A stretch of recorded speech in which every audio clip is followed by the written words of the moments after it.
Kita punya anak muda banyak nih Mas Pras. Mas Pras ada pesan untuk mereka gitu karena pengalaman Mas Pras yang luar biasa tadi.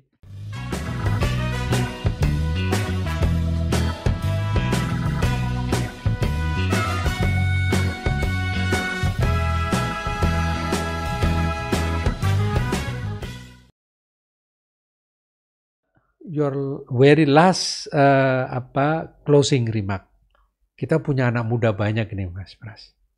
Mas Pras ada pesan untuk mereka gitu karena pengalaman Mas Pras yang luar biasa tadi. Anak-anak muda sekarang, anak-anak milenial kan berbeda dengan kita waktu muda, saya kira. Monggo Mas Pras. Pertama, matur nuwun Pak Marwanto, saya diundang, senang saya bisa sharing dan ternyata elaborasi ngobrol kita yang sangat mengalir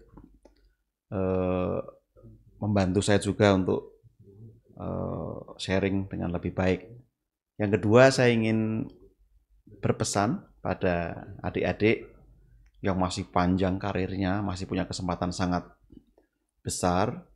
Saya rasa adik-adik perlu terus punya keyakinan bahwa di tengah segala perubahan, di tengah aneka fasilitas kemudahan yang ada, toh kita tetap harus punya value, punya prinsip. Jadi jangan terlena oleh segala kemilau fasilitas dan kemudahan. Kalau kata orang Yunani itu, orang kuno itu ada prinsip agere contra namanya. Kadang kita harus melakukan hal yang pahit demi kebaikan. Jadi saya rasa kita harus punya value, punya pegangan prinsip yang kuat, terus menempa diri, jangan lelah untuk belajar, bersosialisasi, membangun network, karena itu penting. Satu hal, kita harus punya skill yang bagus. Menjadi pinter itu mutlak, wajib, tapi tidak cukup. Maka perlu passion, kita hidupi apa yang menjadi minat kita, dan persistence. Kita punya ketekunan, punya daya juang.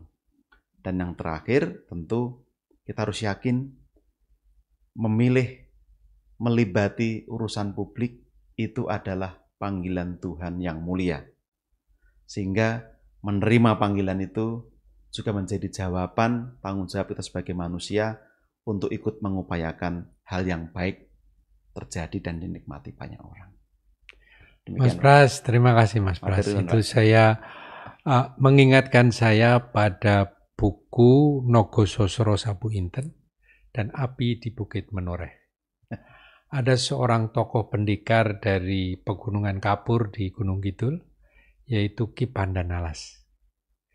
Dan filosofinya sangat dalam, walaupun dia sangat sakti mandraguna, tetapi dia tidak pernah menggunakan kesaktiannya itu untuk mengalahkan lawan.